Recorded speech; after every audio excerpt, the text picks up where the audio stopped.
Hello बच्चों, कैसे हैं आप लोग। आई होप कि आप बहुत अच्छे होंगे, शानदार होंगे, ज़बरदस्त होंगे। और आज हम देख लेते हैं BSc 4th same physics perspectives of modern physics and basic electronics के वो सारे के सारे मोस्ट मल्टीपल चॉइस क्वेश्चन जो इस साल पेपर में आने वाले हैं। टॉप 100 क्वेश्चन, और यही टॉप 100 क्वेश्चन ऐसे हैं जो आपके एग्जाम पेपर में रखे हुए होंगे।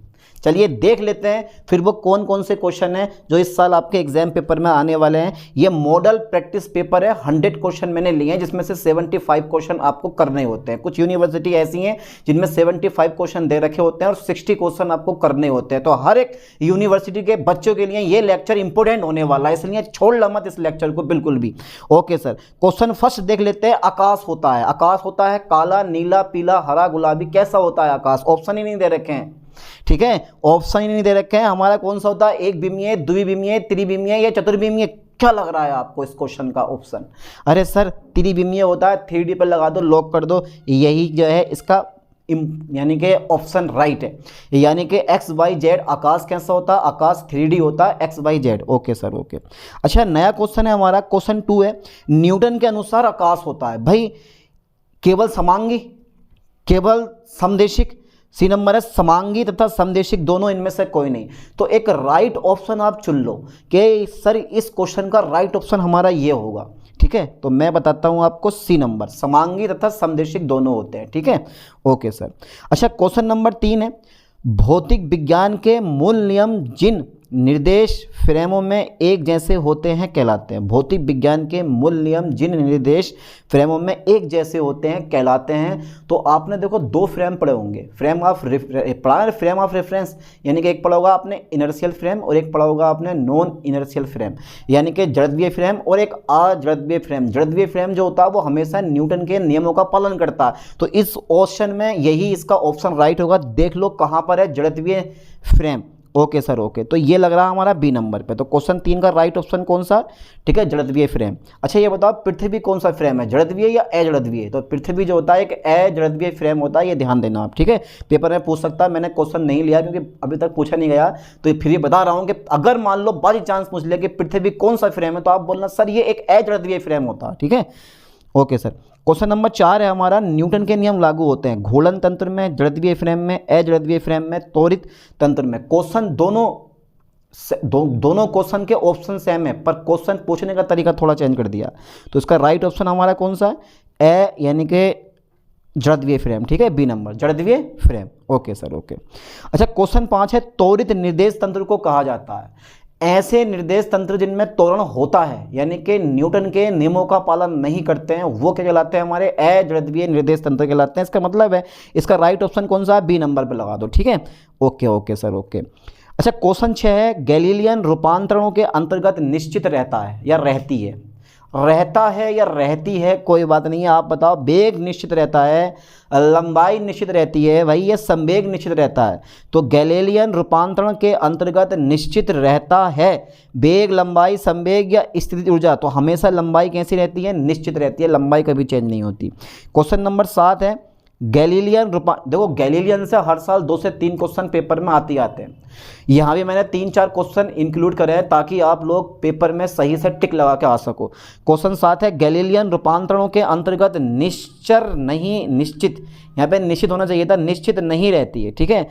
तो दूरी, वेग, त्वरण, इनमें से कोई नहीं। तो वेग हमेशा निश्चित नहीं रहता, ये ध्यान देना। इसका राइट ऑप्शन बी नंबर पर लगा दो आप, वेग, ठीक है। ओके। क्वेश्चन 8 है। गैलीलियन रूपांतरण में समय अंतराल होता है। गैलीलियन रूपांतरण में समय अंतराल होता है विभिन्न फ्रेमों में भिन्न भिन्न। सी नंबर है इसका अपेक्षिक, बी नंबर है एक सदिश, और डी नंबर है सभी फ्रेम के लिए समान।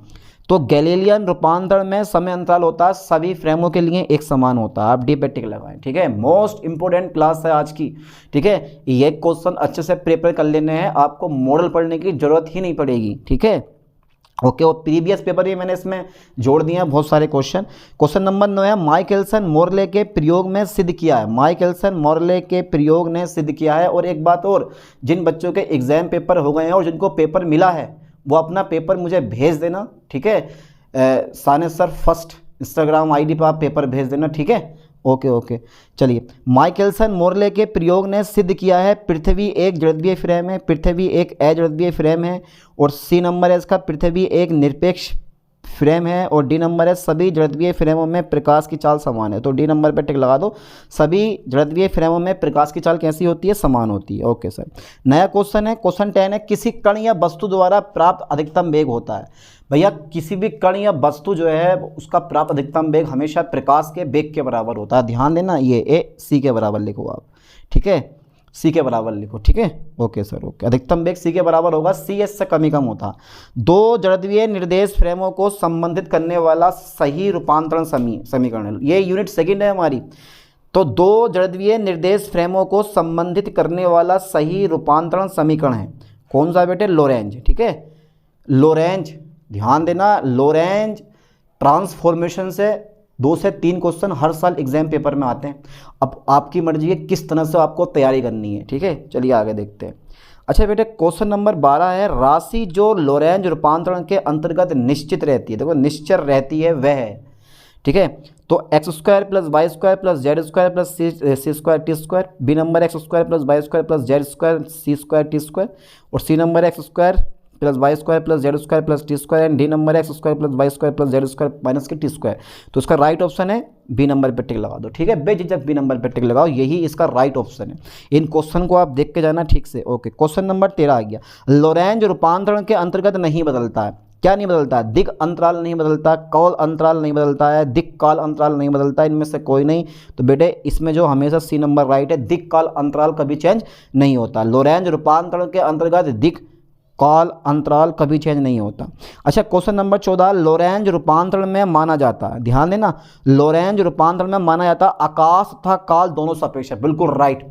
आकाश के साथ में देखो एक 4D होता है ना, आकाश तो 3D होता है, लेकिन उसमें एक डायमेंशन और जोड़ दी और उस डायमेंशन को बोल दिया गया टाइम। अब 4D बना दी, इसको आप बोलते हो 4 vector X Y Z and T. ध्यान देना चीज पे। तो आकाश के साथ में क्या होता है, लोरेंज के अनुसार टाइम भी होना चाहिए, ठीक है। Okay okay. अच्छा, क्वेश्चन नंबर 12, वेग के बढ़ने पर छड़ की लंबाई हमेशा क्या होती है, घटती है। जितना ज़्यादा वेग होगा आपको छड़ की लंबाई घटती हुई प्रतीक होगी, ठीक है। तो यहाँ पर आप ए नंबर लगा दो, ये गलत हो गया, यहाँ पे बी नंबर लगाओ आप, ठीक है, घटती हुई प्रतीक होगी। ओके सर, बी नंबर इसका ऑप्शन। देखो क्वेश्चन 16, 17, 18, 19 है, तो सही संबंध है। अब यार इसको PDF फाइल में बनाना बड़ा डिफिकल्ट पड़ता, तो मैंने स्क्रीनशॉट लेके जो मोस्टली इंपॉर्टेंट क्वेश्चन थे वो छाप दिए इसमें। सही संबंध है L equal to L naught upon 1/√1 minus V square upon C square. तो कौन सा लग रहा है, तो delta T naught equal to delta T √1 minus V square upon C square. इसमें डी नंबर पे टिक लगा दो आप, ठीक है। ओके, नेक्स्ट क्वेश्चन है, लंबाई संकुचन एवं समय विस्तार प्रभावी होगा यदि भी जो है वो सी की ओर जाएगा। भी जो है वो सी की, जितना आप वेग का मान बढ़ाते रहोगे, ठीक है, लंबाई में संकुचन उतना कम होता रहेगा, ठीक है, और समय विस्तार भी उतना कम होगा। यानी कि एग्जांपल तो बताऊं कि टाइम डायलेशन होता क्या, जल्दी बताओ टाइम डायलेशन क्या होता है।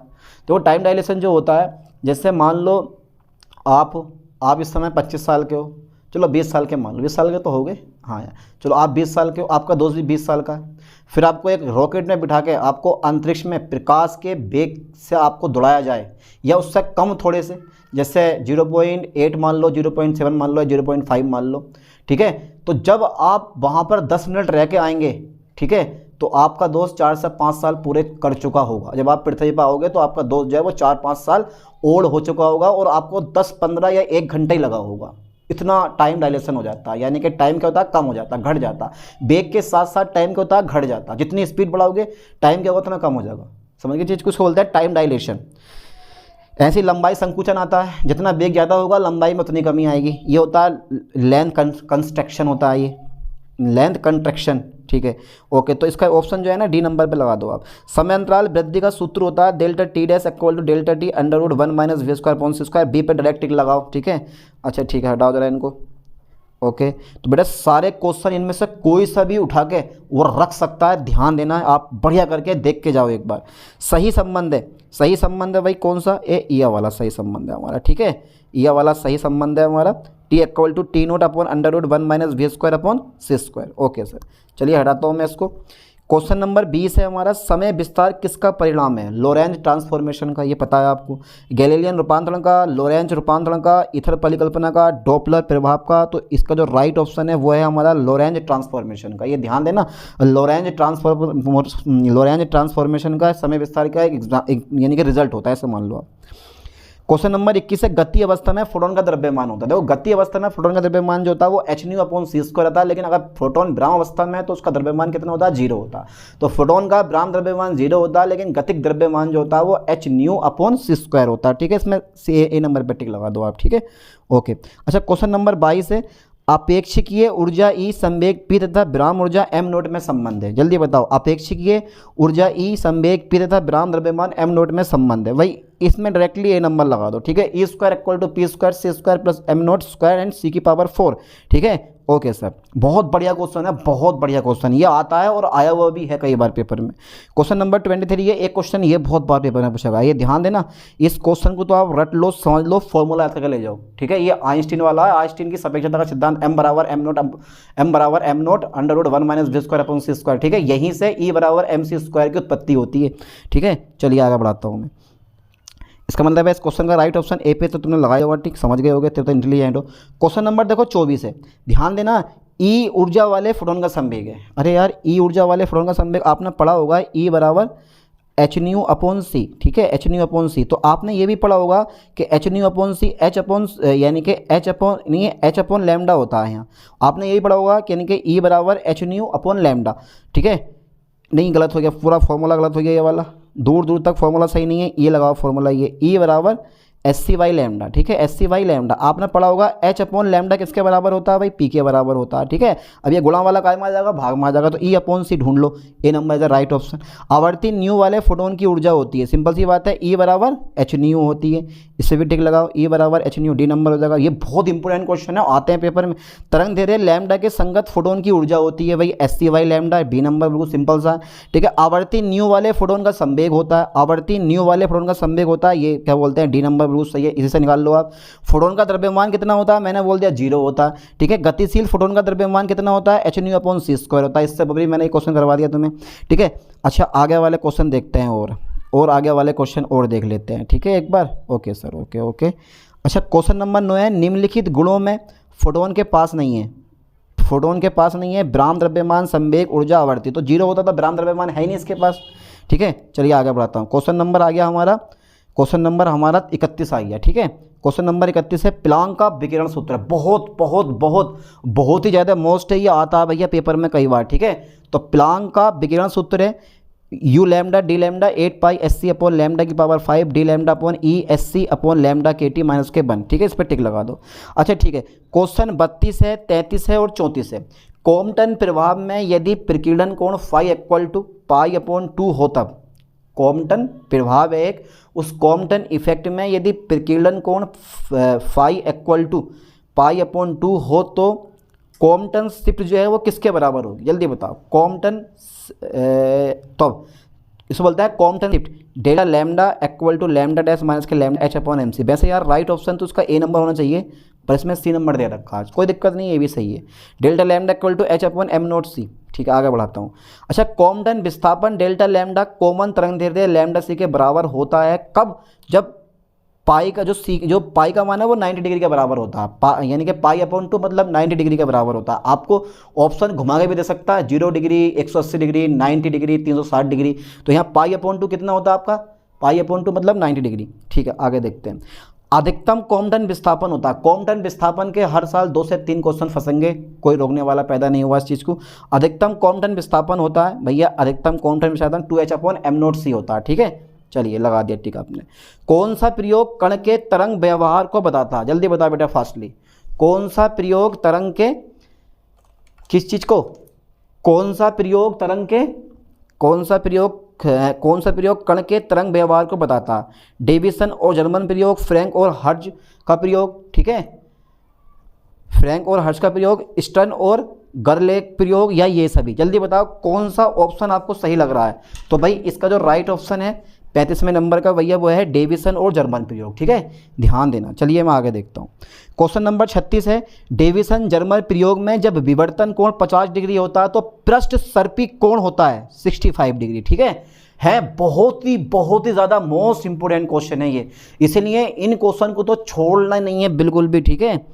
ओके, खाना छोड़ दो, सोना छोड़ दो, पर पढ़ना मत छोड़ना और ये क्वेश्चन मत छोड़ना, ठीक है। क्वेश्चन नंबर 37 है आपका, जेपी टॉमसन प्रयोग से पुष्टि होती है, चाहे डेविसन और जर्मन एक्सपेरिमेंट हो या जेपी थॉमसन एक्सपेरिमेंट हो, दोनों का एक ही पर्पस था, इलेक्ट्रॉन की तरंग प्रकृति को प्रूफ करना, यानी कि डी ब्रोगली हाइपोथेसिस को प्रूफ करना कि कण जो होता है वो तरंग के समान भी बिहेव करता है। तो इसका जो प्रमुख उद्देश्य है वह है तरंग प्रकृति का, ठीक है। Okay sir, okay. अच्छा, डी ब्रोगली तरंगों की तरंगदैर्घ्य निर्भर नहीं करती, कभी भी आवेश पर डिपेंड नहीं करती है, ध्यान देना, आवेश पे कभी डिपेंड नहीं करती है, यही तो क्वालिटी होती है इसके अंदर।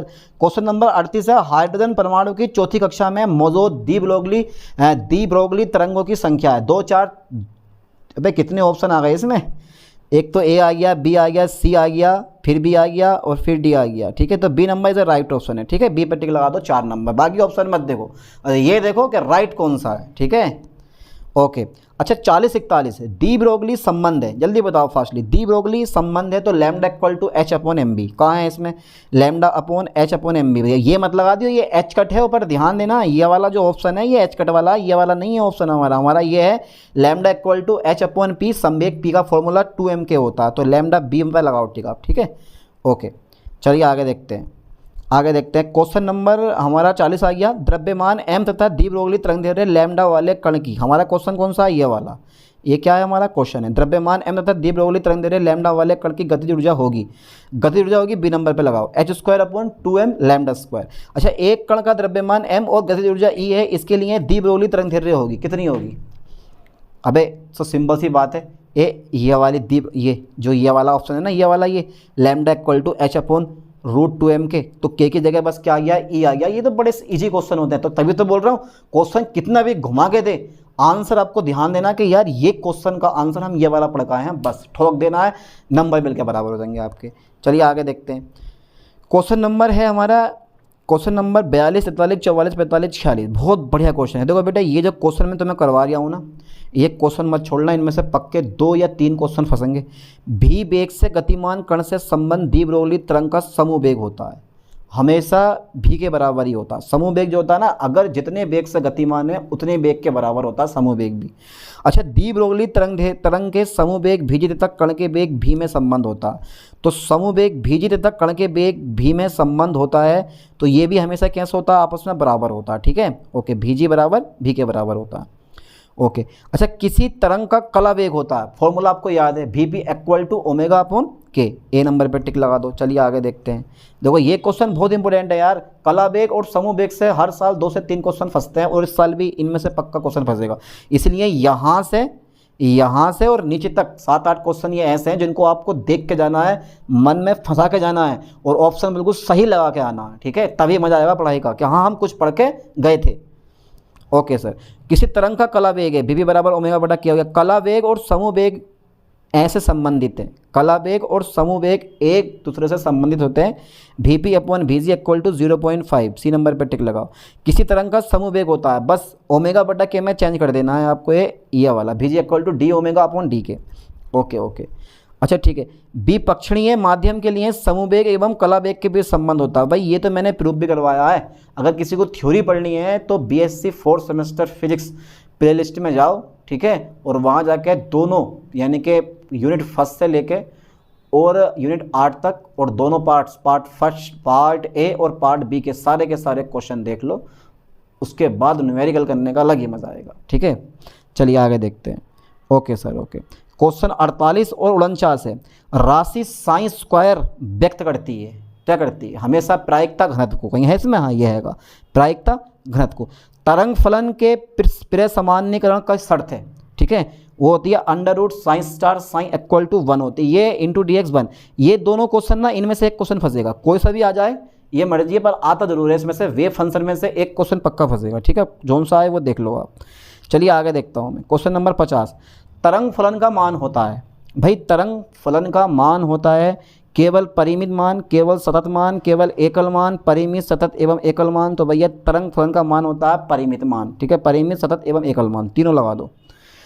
अच्छा, क्वेश्चन नंबर 51, क्रियाशील बिंदु को कहते हैं, क्रियाशील बिंदु को कहते हैं मौन बिंदु या शांत बिंदु बोलते हैं, ठीक है। तो इसका ए नंबर लगा दो, मौन बिंदु, ठीक है।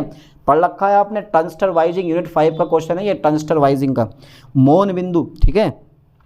अच्छा, क्वेश्चन 52 है, लोड रेखा तथा IC-VC, तो इसके बीच में ना ऐसे होता है, इसके बीच में ये ऐसे होता है, ये IC और VC ऐसे होते हैं। ये जो C और CE है ये पैरों में लगा होता है, तुम्हारे पैर ऊपर है, नीचे नीचे तो है, ऐसे ही लगा हुआ होता है जिधर पैर होते हैं नीचे की तरफ। तो IC-VC ही अभिलाक्षणिक वर्ग के कटान बिंदु को कहते हैं। शांत बिंदु, क्यू बिंदु, कार्यकारी बिंदु, उपयुक्त सभी, सभी इसका डी नंबर राइट ऑप्शन, उपयुक्त सभी कहते हैं भाई, ठीक है, ओके।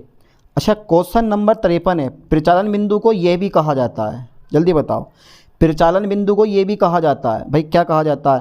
प्रचालन बिंदु यानी कि ऑपरेटिंग पॉइंट को ये भी कहा जाता है संतृप्त बिंदु भी कहते हैं हम, ठीक है। चलिए क्वेश्चन नंबर 54 आ गया, ट्रांजिस्टर के CE विन्यास में क्षण धारा, CE मतलब कॉमन एमीटर, C का मतलब क्या है?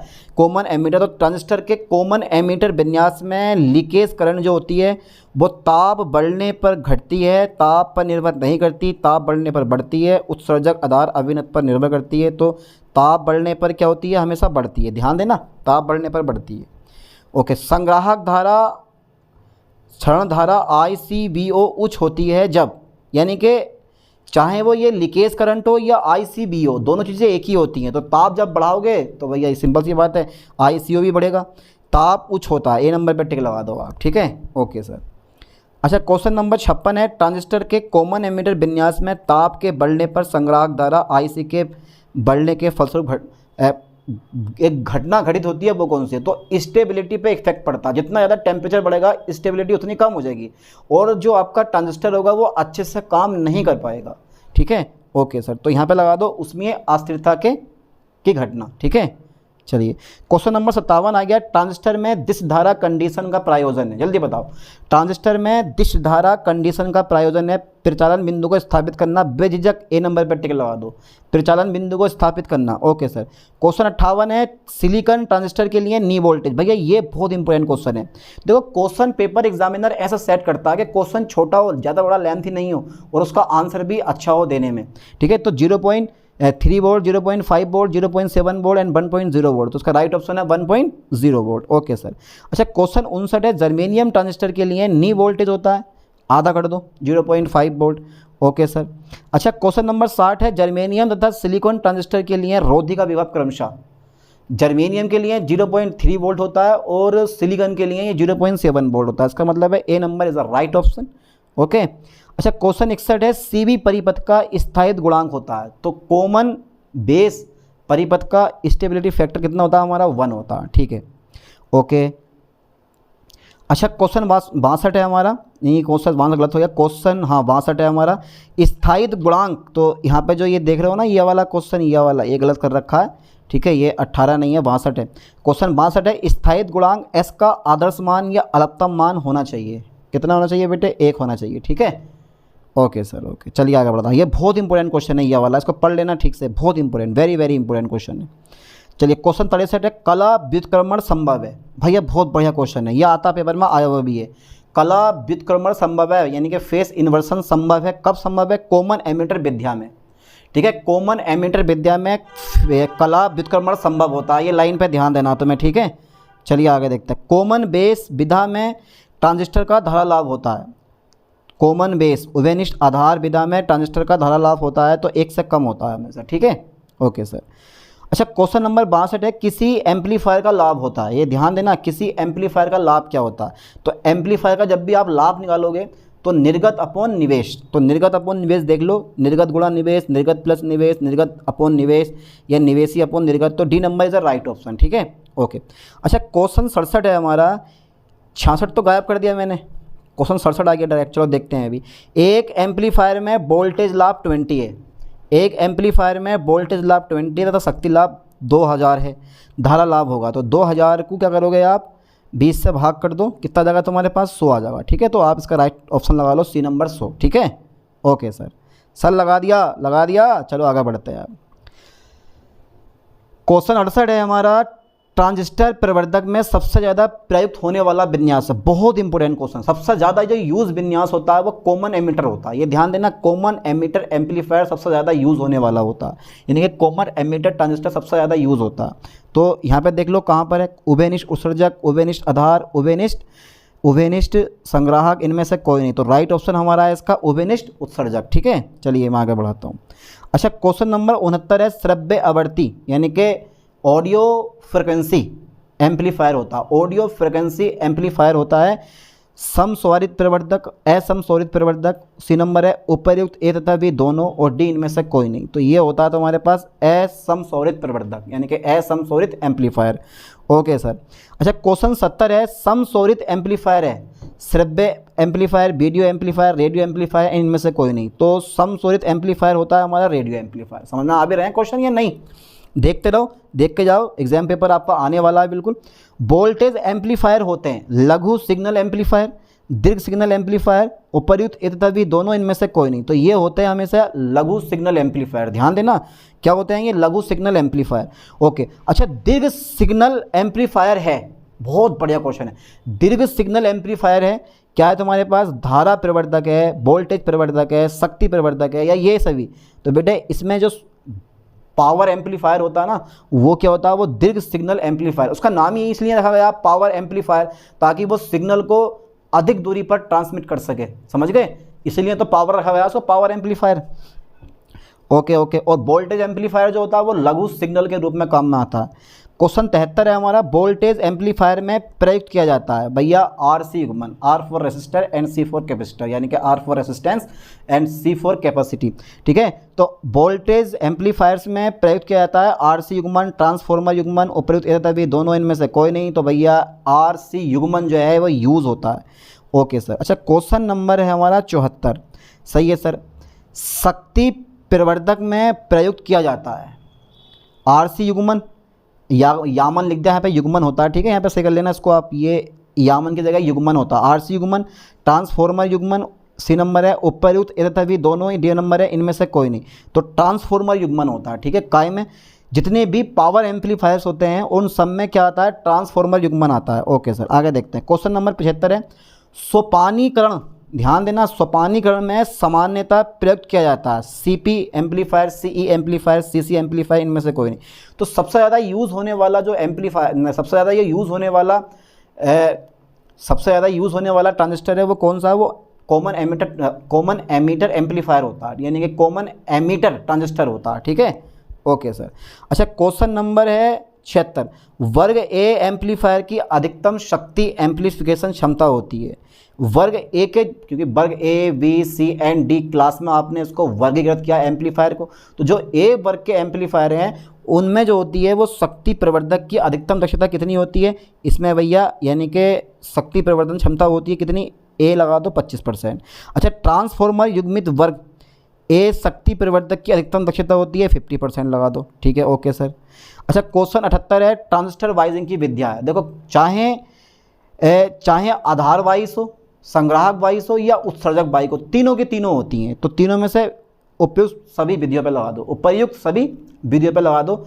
आप ट्रांजिस्टर को, ठीक है, उभयनिष्ठ आधार भी ले सकते हो, ट्रांजिस्टर को उभयनिष्ठ उत्सर्जक भी ले सकते हो, ट्रांजिस्टर को आप उभयनिष्ठ संग्राहक भी ले सकते हो, बट उभयनिष्ठ उत्सर्जक सबसे ज़्यादा यूज होने वाला विद्या यानी कि विधि होती है, ऐसा मान लो।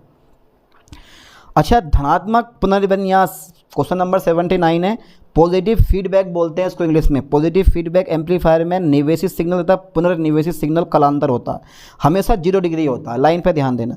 अच्छा, क्वेश्चन 80 है, ऋणात्मक पुनर्विन्यास एम्पलीफायर में निवेशी वोल्टेज और पुनर्निवेशी वोल्टेज कालांतर होता है 180 डिग्री।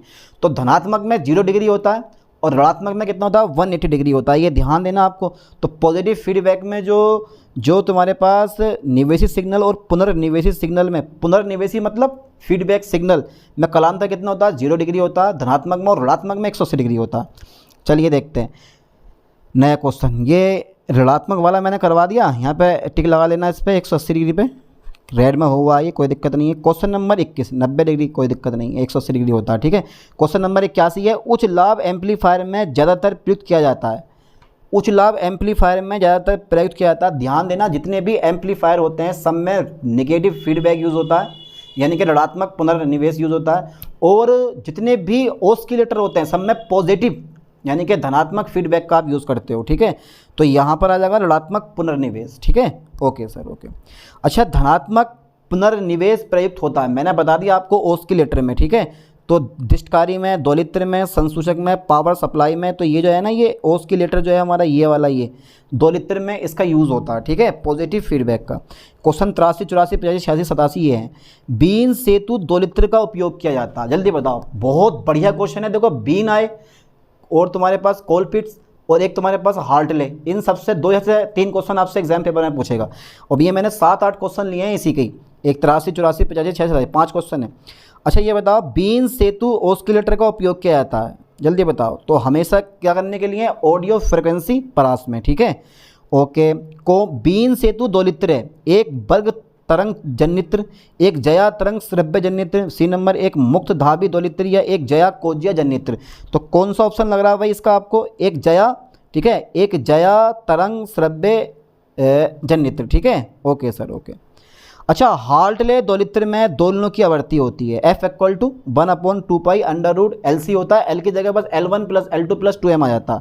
इसका मतलब है हमारा जो राइट ऑप्शन है वो बी नंबर, बहुत ही इंपॉर्टेंट क्वेश्चन है ये वाला। अच्छा, हार्टले दोलित्र में दोलनों का आवर्तकाल होता है 2π√L1 + L2 + 2m × C, 2π√L1 + L2 × C, and C number है 2π√L1 L2 C, and d number है 2π√L1 L2। तो राइट ऑप्शन हमारा कौन सा भाई इसमें है? ए नंबर पर टिक लगा दो, ठीक है, बेझिझक। चलिए आगे देखते हैं। हार्टले दोलित्र में होता है धारितीय पुनर्निवेश, प्रेरकीय पुनर्निवेश और टैप की गई कुंडली सहित संवाहित LC उपयुक्त B तथा C दोनों। तो B और C दोनों इसका राइट ऑप्शन है, ठीक है। डी नंबर पर आप टिक लगा दो, उपयुक्त B तथा C दोनों, ठीक है। Okay okay. चलिए क्वेश्चन नंबर 88 देखते हैं।